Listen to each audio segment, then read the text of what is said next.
Өнөөдөр хичээл орохгүй. Завсарлагын цаг.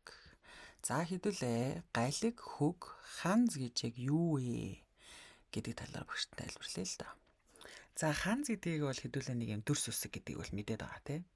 За тэгэхээр дээр үед болохоор ийм усыг одоо ингэж зурдаг байж л дээ. Тэ. Тэгсэн чинь дараа нь жоохон залхуу болоод нэг иймэрхүүдөө зурдаг болж. Нөгөө ханз нь явсаар агаад зураг нь явсаар агаад одоо бид нар ийм шуай буюу ус гэдэг ийм ханзыг тогтоох хэрэгтэй болоод байгаа гэсэн үг.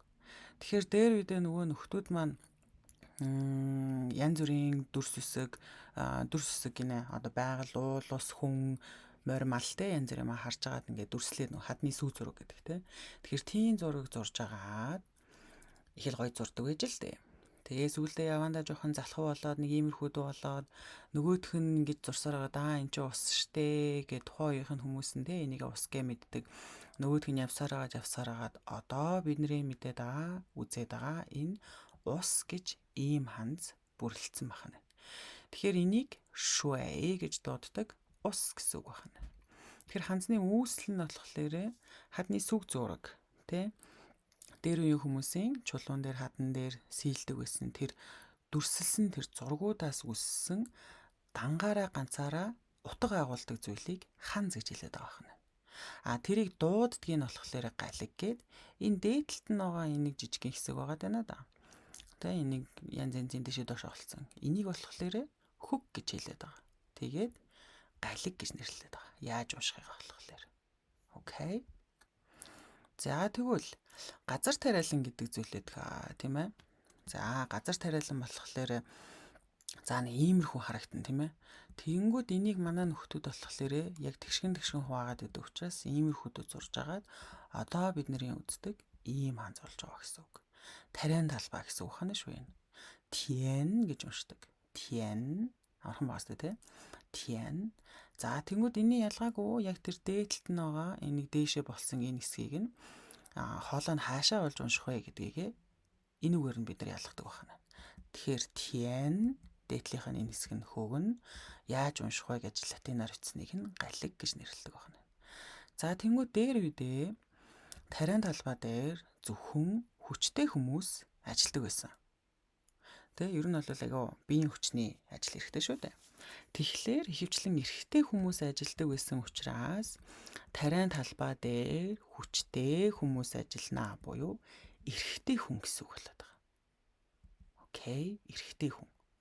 Тэгэхээр айгаа биеийн хүчний ажил шаарддаг байсан эрэгтэй хүмүүс ихэвчлэн ажилладаг гэсэн учраас энэ доотлийнх нь болохоор хүч гэдэг ханз ахна шүү дээ. Тэгээд дээдлийнх нь тариан талбай гэдэг ханз нийлээд эрэгтэй хүн буюу нан гэдэг үг үүссэн байна. Тэгэхээр бид нар болохоор үсэг нийлүүлээд уншдаг болвол ханз нь болохоор яг тэр зураг нь өөрөө утга агуулдаг байна. Тэгэхээр ямар утганууд хоорондоо нийлснээрээ ямар үг болоод байна вэ гэдгийг бид нар одоо утгыг нийлүүлж уншдаг байна шүү дээ. За энэ нь тиен газар тариалан доотлих нь хүч гэдэг ханз байна. Тэгэхээр нан дэшээ хоолон дэшээ явах үү? Нан дэшээ. Тэгэхээр эрэгтэй хүн. За тэгвэл нүдийг болохоор манай нөхдүүд дээр үдний иймэрхүү маягтай зурдаг байж л дээ. За ингээд нөгөө ханз нь явсараа байгаад одоо бидний үзэх ёстой мүү гэдэг нүд гэдэг ханз болдог байна. Тэгэхээр нүдийг ингэж зурдаг байна. Ингээд тойрог нь голын хоёр нь болохоор энэ харт тойрог те энэ хоёр зурлага нь ийм хоёр зур асалцсан байна шүү дээ. Нүдийг мүү гэж унших нь. Одоо энэ дээрээсээ доошоо буцсан учраас хоолоогоор яах нь дээрээсээ доошоо хүчтэй. Мүү те мүү гэж унших нь шүү. За тэгэхээр одоо ханз гэж юуг хэлээд байгааг ойлгосон уу? Галиг яаж уншдгийг нь латинаар утсныг нь галиг гэх нь хөг гэдэг нь тэр дээр нь бичсэн те хоолой нь хаашаа явах вэ гэдгийг заагааддаг байна. Ханз нь бол тэр утгыг агуулдаг байна. За ойлгосон байх гэж найдаж байна. Одоо харин ханзаа тэгвэл яаж бичиж сурах вэ? За ханзны бичиж сурах дээр бол зурлаг гэж нэг юм байгаа. Сая багш нь дараалалаар нь зургийг нь дараалалаар нь гаргаж ирж харуулдаг шүү дээ. Тэгэхээр тэр дараалалаар зурдаг. За дэвтэр дээр бол бид нэр шулуун зураасан дээр бичдэг, үсэг холбоод бичдэг бол ханзны дэвтэр гэж нэг юм дөрвөлжин нүднүүд байдаг. Тэгэхээр энэ нэг дөрвөлжиндээ тэр нэг утга байгаа тэр ханзаа бичээд байдаг. За жишээлбэл хэдүүлээ. Сая нүд гэдэг ханз үзсэн тийм ээ. Тэгэхээр яаж зурх вэ гэхлээр 1 2 3 4 5. Тэгэхээр энэ 5 зурлагтай ханз охно шүү дээ. Нүдийг юу гэдэг гэлээ? Мү гэсэн тийм ээ.